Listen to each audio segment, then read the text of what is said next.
महायूनानी हकीम, अजीम तालीमी मुजाहिद और जंग आज़ादी के सिपाही मसीह उल मुल्क हकीम आजम खान की यौम पैदाइश के मुबारक मौके पर ऑल इंडिया यूनानी टीवी कांग्रेस AIUTC की जानिब से विश्व यूनानी चिकित्सा दिवस समारोह, सालाना इनामाती तकसीम समारोह और इजाद, नवाचार व स्वच्छता पर मबनी यूनानी चिकित्सा पद्धति के उन्वान से एक रोजा कौमी संगोष्ठी का एहतमाम किया जा रहा है। आपको बता दें, ये अजीमुशान कौमी प्रोग्राम 12 फरवरी 2026 को रविंद्रालय 4 बाग लखनऊ में सुबह 9 बजे से शाम 5 बजे तक मुनाकिद होगा, जिसमें मुल्क के मुख्तलिफ सूबों से 646 पंजीकृत यूनानी तबीब, उलेमा और मुहक्किकीन शिरकत कर रहे हैं। जी हां, आयोजन समिति से सदर डॉक्टर नफासत अली अंसारी ने बताया कि इस इल्मी व तिब्बी इज्तिमा में तमिलनाडु, केरल,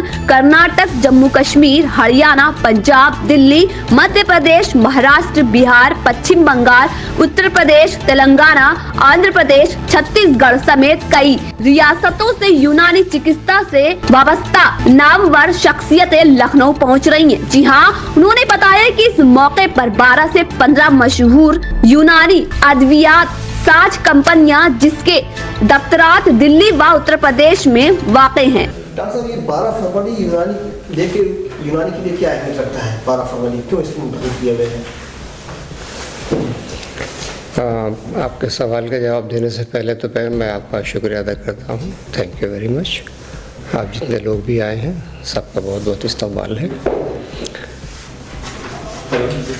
यूनानी को प्रमोट करने के लिए और उसकी जानकारी को जनमानस तक पहुंचाने के लिए गवर्नमेंट ऑफ इंडिया ने एक यूनानी डे हर साल सेलिब्रेट करने का फ़ैसला लिया और उसको नाम दिया गया वर्ल्ड यूनानी मेडिसिन डे। तो इसके ताल्लुक़ और इसको हमने हकीम अजमल ख़ान साहब, जिनके बारे में सभी लोग जानते हैं कि वो बहुत एक रेनाउड फिजिशियंस थे, और ख़ाली यूनानी ही रेनाउड फिजिशियन वो नहीं थे, बल्कि मल्टी डायमेंशनल पर्सनालिटी के मालिक थे। हकीम होने के साथ साथ सोशल वर्कर भी थे, रिफॉर्मर्स भी थे, एजुकेशनिस्ट भी थे और पॉलिटिशियन भी थे। ये सारी खूबियाँ उनके साथ में थी। तो ऐसी खूबियों के मालिक को के योम पैदाइश यानी बर्थ एनिवर्सरी के दिन यूनानी मेडिसिन डे को सेलिब्रेट करने का फ़ैसला लिया गया। जाहिर सी बात है, जो एक ऐसा मल्टी डायमेंशनल पर्सनालिटी जब हमारे सामने है, तो उसकी पूरी ज़िंदगी को नमूना बना के हम यूनानी का जो अपना फ़न है, इसकी तरक्की के बारे में सोचेंगे, गौर करेंगे और लोगों को इसके लिए बेदार करेंगे। इसी वजह से हम यूनानी मेडिसिन डे अजमल ख़ान साहब की पैदाइश के दिन पर मनाते हैं। सर, ये नवाचार एवं साक्ष्य आधारित यूनानी चिकित्सा पद्धति क्या है? इसमें क्या क्या शामिल है? देखिए, इनोवेशन जी। आपको याद होगा, माननीय प्रधानमंत्री जी ने 2017 में लाल किले से एक अनाउंसमेंट किया था कि हमारे पास में ऐसी तमाम यूनिट्स को चलाने के लिए अब गुंजाइश नहीं है कि जो सिक यूनिट हैं। एक समय दिया गया था कि सब लोग अपनी यूनिट्स को रिनोवेट कर लें और उनको काबिल इस्तेमाल बना लें, और अगर ऐसा नहीं हो पाता है तो इस तरह की यूनिट को हम बंद कर देंगे। तब से ये एक चीज़ जो थी वो तेज़ी के साथ में पूरे हिंदुस्तान में राइज़ हो गई कि हर चीज़ को इनोवेट किया जाए, उसकी जदीद कारी की जाए। बहुत पुराने तरीक़े से जो काम कर रहे हैं उसमें चीज़ों की क्वालिटी भी अच्छी नहीं होती है और उसकी कीमत भी ज़्यादा होती है। तो इसकी वजह से ज़माने के साथ चलने के लिए ये ज़रूरी है कि हम अपनी चीज़ों का नवीनीकरण करें, उनको सरल बनाएं, ज़्यादा उपयोगी बनाएं और उससे ज़्यादा फ़ायदा लोगों को हो और उसके ऊपर कॉस्ट भी कम आए, और हमारी जो ये नेशनल हेरिटेज जो हैं, बौद्धिक संपदाएं जो हैं, उनका ज़्यादा वेस्ट ना हो, उनका ज़्यादा इस्तेमाल हो। तो उसकी वजह से इनोवेशन के लिए गवर्नमेंट का एक बड़ा ज़ोर है, और उसके लिए गवर्नमेंट का नोटिफिकेशन भी है कि यूनानी के जो तरीक़े इलाज जो सदियों से जो पुराने हैं, उसमें से कुछ चीज़ें ऐसी हो गई हैं जो ज़माने के हिसाब से बहुत ज़्यादा यूज़फुल नहीं हैं। तो लिहाजा उनको भी ऐसा किया जाए कि वो अपडेट हो जाए और जो नीड ऑफ द आवर्स है उसके मुताबिक वो चीज़ हो जाए, यानी कि उसको जदीद किया जाए, उसमें नयापन लाया जाए। सर, ये टेक्नोलॉजी का दौर चल रहा है, एआई है, क्या एआई का इस्तेमाल आप यूनानी में कर रहे हैं या मज़ीद कर सकते हैं बेहतर? देखिए, इसमें जो हमारी जो हेल्थ पॉलिसी है और जो आयुष पॉलिसी है, तो उसका ये एक हिस्सा है। और चूँकि एक नई चीज़ आई है अभी ये, और बहुत ज़्यादा अभी इसका इस्तेमाल नहीं हो रहा है, लेकिन मेडिकल साइंस में भी इसके इस्तेमाल की ज़रूरत पर ज़ोर दिया जा रहा है। इसके लिए कोशिश की जा रही है और ऐसे रिसोर्स पर्सन तैयार किए जा रहे हैं जो अपने स्टाफ को, अपने डॉक्टर्स को, अपने ट्रेनर्स को, अपने रिसर्च करने वालों को, अपने पीजी करने वाले जो गाइड्स हैं, उनको इसके लिए तैयार किया जाए। और हम लोग देखते देखते काफ़ी टेक्नोलॉजी का, एआई का इस्तेमाल करना हमने शुरू कर दिया है। अब जैसे आप देखें, रोबोटिक सर्जरी का मामला है, तो हमारे यहाँ सर्जरी बहुत ज़्यादा एडवांस नहीं है, लेकिन एआई के जो चीज़ें, जो टूल्स हमारे लिए फ़ायदेमंद हो सकता है, उसके ऊपर काम चल रहा है।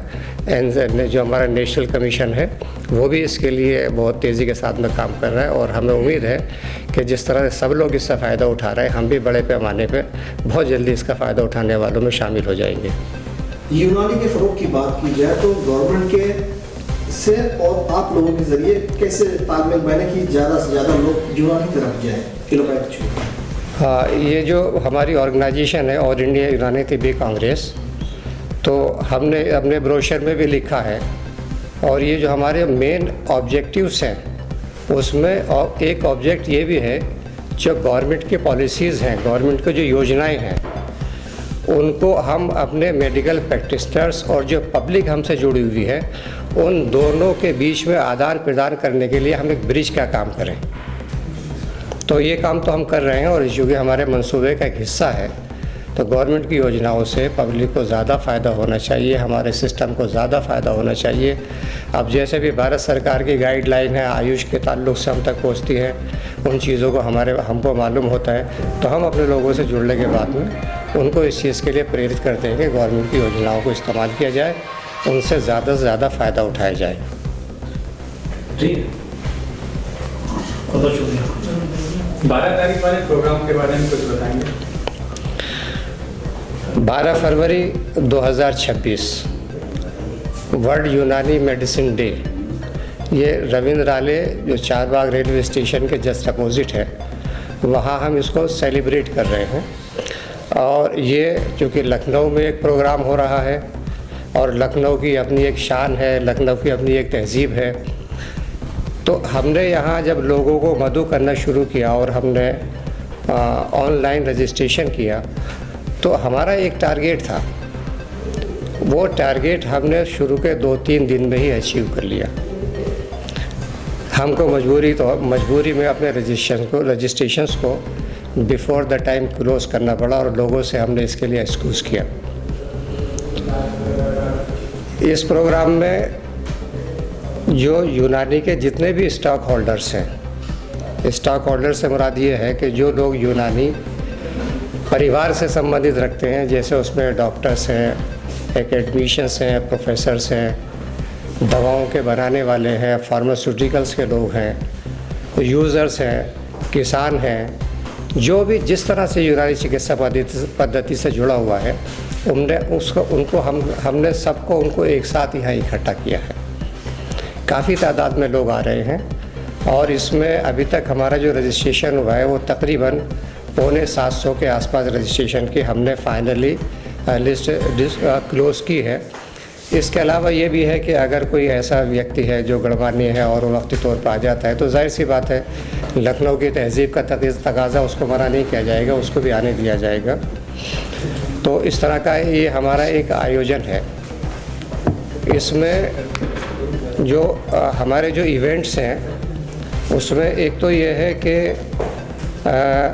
जो राउंड द ईयर यूनानी से जुड़े हुए लोग, यूनानी के प्रमोशन के लिए किसी भी तरह से कोई अपना योगदान देते हैं तो हमारी ये ऑर्गेनाइजेशन उनके इस काम को अप्रिशिएट करने के लिए अवार्ड्स देती है। ये जो हमारी सेंट्रल बॉडी है, नेशनल बॉडी है, ये अवार्ड्स का अनाउंसमेंट तकरीबन 2-3 महीने पहले कर देती है। तो इसमें जो सबसे ज़्यादा प्रेस्टिजियस अवार्ड है वो है हमारा लाइफ टाइम अचीवमेंट अवार्ड। इस मरतबा इस अवार्ड के लिए हमारी सेंट्रल बॉडी ने डॉक्टर वसीम अहमद आज़मी साहब के नाम का अनाउंसमेंट किया है।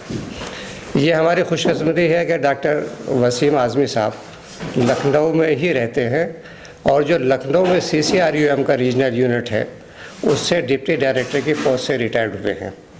यूनानी सिस्टम और मेडिसिन पे उनकी जो किताबें तकरीबन 30-32 किताबें उनकी पब्लिश हुई है और अरबी के भी वो बहुत बड़े जाने माने लोगों में से हैं और अरबी लिटरेचर के ऊपर भी उनको ऊपर काफ़ी सारी किताबें हैं। ये तो लाइफ टाइम अचीवमेंट अवार्ड है।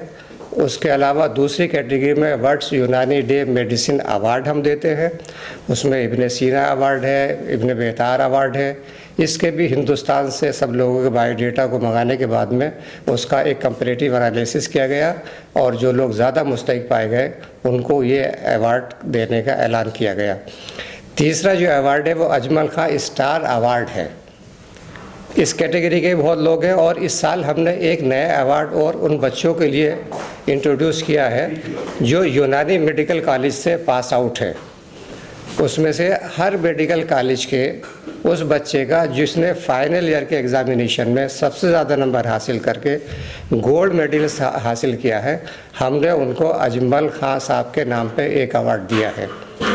ऐसे ये बच्चे जो यूजी का कोर्स करने वाले हैं उनको भी हमने अवार्ड के लिए बुलाया है और जो बच्चे पीजी कोर्स में हाईएस्ट नंबर हासिल करने वाले हैं हमने उनको भी बुलाया है। तो ऐसे बच्चों की तादाद भी हमारे पास में 12 है। ये काम भी हमने इस मरतबा से नया शुरू किया और इंशाअल्लाह ताला इस काम को आगे के दिनों में भी करते रहेंगे। हमें उम्मीद ये है कि जिस मकसद के लिए प्रोग्राम हम कर रहे हैं हमें उस मकसद में कामयाबी मिलेगी और लोग यहाँ से मुतमईन होकर जाएंगे। हमारी पूरी कोशिश है कि लखनऊ की जैसी शान है, लखनऊ की जैसी तहज़ीब है, उससे लोग उससे लुत्फ़अंदोज़ होकर जाएं और जो इल्मी तकाज़ों के लिए हमने ये महफ़िल मुनाक़िद की है उससे भी लोग मुस्तफ़ीज़ हों। तो क्या ये कार्यक्रम आपका हर साल लखनऊ में ही होता है कि जैसे कि देश के कई प्रदेशों में आपके लोग हैं तो वहाँ पे कार्यक्रम होता है? देखिए, इस प्रोग्राम में भी हमारे पास में जो लोग शिरकत करने के लिए आ रहे हैं उसमें एक अच्छी तादाद है। अगर मैं स्टेट वाइज नाम लूँ तो जम्मू एंड कश्मीर से भी लोग आ रहे हैं, लोग पंजाब से भी आ रहे हैं, लोग दिल्ली से भी आ रहे हैं, लोग कर्नाटका से आ रहे हैं, लोग तमिलनाडु से आ रहे हैं, लोग वेस्ट बंगाल से आ रहे हैं, लोग जो है वो झारखंड से आ रहे हैं, मध्य प्रदेश से लोग आ रहे हैं, महाराष्ट्र से लोग आ रहे हैं और उत्तर प्रदेश के लोग तो है ही हैं। ये पहली मर्तबा हमने इस लेवल पे प्रोग्राम यहाँ पे मुनक़िद किया है। इससे पहले भी हमने प्रोग्राम किया था और लखनऊ में ये प्रोग्राम किया था और वो भी एक अच्छा प्रोग्राम हुआ था। इस साल का प्रोग्राम जो है पिछले सालों के प्रोग्राम के मुकाबले में वो कुछ बड़े पैमाने पे मनाया जा रहा है। हाँ, देखिए, जो हमारे रजिस्ट्रेशन हुए हैं वो मैंने आपको तादाद बताई है। 646 तो हमारी लिस्ट में एनरोल्ड हैं, लेकिन ये 646 वो लोग हैं जिन्होंने अपने फॉर्म भरे हैं। ये भी है कि अगर किसी के साथ में एक के साथ में कोई और आता है, किसी बच्चे के साथ में उसके पेरेंट आते हैं तो एज ए गेस्ट वो भी लोग आएंगे और ऐसे लोग जिनको हमने प्राइस अनाउंस किया है उनकी तादाद भी अच्छी है, वो भी सब हमारे मेहमान होंगे और आप भी लोग होंगे और इंतज़ाम करने वाले लोग भी होंगे। तो हमारी तादाद ये है, अंदाज़ा ये है कि एक अच्छी तादाद हो जाएगी हमारे पास में। यूनानी औषधि निर्माण कंपनियां भी आपके यहाँ आ रही हैं, तो वो कौन से कोई बड़ी कंपनियां भी आ रही हैं, उसके बारे में कुछ दे सकते? देखिए, बड़ी कंपनियों में तो जैसे अगर बहुत बड़े नाम आप लें तो ऐसी किसी कंपनी ने तो हमको कंफर्म नहीं किया है, लेकिन हमारे पास तकरीबन 15 कंपनी है और आज के दौर में कोई यूनानी की कंपनी छोटी कंपनी नहीं रह गई है। ये गवर्नमेंट ने जब से आयुष पॉलिसी बनाई है, आयुष मंत्रालय अलग बना है, डायरेक्टरेट ऑफ यूनानी सर्विसेज अलग बने हैं और NGOs के माध्यम से जिसके ताल्लुक़ से प्लेटफार्म से आप और हम यहाँ बैठे हुए हैं, इन लोगों ने जब से प्रचार प्रसार का काम किया, लोगों को जोड़ कर उसकी बेदारी पैदा की है, सेंसिटाइजेशन का काम किया है, तो यूनानी ड्रग्स का इस्तेमाल भी काफ़ी ज़्यादा होने लगा है। तो ऐसी कंपनियां जो कभी बहुत छोटे बजट में काम करती थी, आज सारी जो है GMP सर्टिफाइड कंपनी है और अच्छा बिजनेस कर रही हैं। तो इस एतबार से सब अच्छी कंपनियां हैं। यहाँ की कंपनियों का नाम लेने में तो ये है कि अगर मैं एक का नाम लेता हूँ, दो का नाम नहीं लेता हूँ, तो उनको ये होगा कि सर ने अपनी, तो इसलिए मैं नाम लेना किसी का बेहतर नहीं समझता। सब लोग अच्छे हैं और वो बड़ी अच्छी रेपुटेशन की कंपनी है। हाँ, एक चीज़ है कि जो हमारा यहाँ पे CCRUM की यूनिट है, वो भी अपना स्टॉल लगा रहे हैं और ख़ास तौर पे वो इसमें ज़ोर देंगे कि उनके जो पब्लिकेशंस हैं वो लोगों के सामने रखें, उनका जो रिसर्च वर्क है उसका जो पब्लिकेशन है वो लोगों के सामने रखें। तो जो भी गवर्नमेंट अपनी सतह से काम कर रही है, किताबों के ज़रिए से, पब्लिकेशंस के ज़रिए से पब्लिक को पहुंचाई जाती है, वो चीज़ उनके स्टॉल से यहाँ मुहैया होगी। ये भी एक अच्छा स्टॉल हमारे सामने मिलेगा। बड़ी यूनानी को लेकर कि लोग आज भी एलोपैथ पे ही ज़्यादा भरोसा कर रहे हैं। देखिए, एलोपैथ से अगर आप कंपैरिजन कर रहे हैं ना, तो एलोपैथ से आयुष का कंपैरिजन तो हम तब करेंगे कि जब हमको एलोपैथ के बराबर काम करने का इतना समय मिल जाएगा जितना एलोपैथ को मिला है। सभी लोग अच्छी तरह से जानते हैं कि ये सिस्टम जब कंबाइन थे तो जितने ट्रेडिशनल सिस्टम और मेडिसिन्स थे उनके ऊपर बहुत ज़्यादा काम नहीं हो पा जा रहा था। लेकिन भारतवर्ष जो है वो विश्व गुरु बनने की सफ़ में तेज़ी के साथ में आगे बढ़ रहा है और उसमें जहाँ जिन चीज़ों को हम दुनिया को शेयर करने का मंसूबा बना के चलते हैं, उसमें आयुष भी भारत सरकार की प्रायोरिटी है। अब जब प्रायोरिटी हुई है तो आप समझिएगा कि जब किसी पर सरकार की तवज्जो आ जाती है, घर के मुखिया की तवज्जो आ जाती है, तो फिर उस चीज़ की तरक्की करने में चीज़ें माने नहीं बनती हैं। तेज़ी के साथ में विकास हो रहा है, तेज़ी के साथ में योजनाएं बन रही हैं, तेज़ी के साथ में जो इसके रूल्स एंड रेगुलेशंस हैं वो बन रहे हैं, नई नई चीज़ें शामिल की जा रही हैं। आए दिन कुछ ना कुछ तरक्की के तौर पे हो ही रहा है। आपने आयुष मिशन के बारे में देखा है, देखिए गवर्नमेंट ऑफ इंडिया का जहाँ दूसरे मिशन थे, ऐसे आयुष मिशन काम कर रहा है। बहुत सारा पैसा आपके पास में है, बहुत सारी उसकी योजनाएं आपके पास में है। दवाओं की फराहमी जब से आयुष मिशन के माध्यम से हो रही है, तो गवर्नमेंट के जितने भी हॉस्पिटल हैं वहाँ दवाओं की कमी नहीं है। तो बहुत अच्छा काम हो रहा है और ये काम तो तेज़ी के साथ में होता रहेगा। तो गुज़िश्ता 5-10 सालों से जो कंपनी टर्न वो 4 गुना 5 गुना बढ़ गया। तो इसका मतलब ये है कि उनकी अगर सेल बढ़ी है तो पब्लिक के अंदर उसकी एक्सेप्टेंस भी बढ़ी है, तभी बढ़ी है। तो इससे पता चलता है कि भाई पब्लिक के अंदर जो है आयुष जो है, यूनानी आयुर्वेद वगैरह जो है अब एक्सेप्ट की जाए।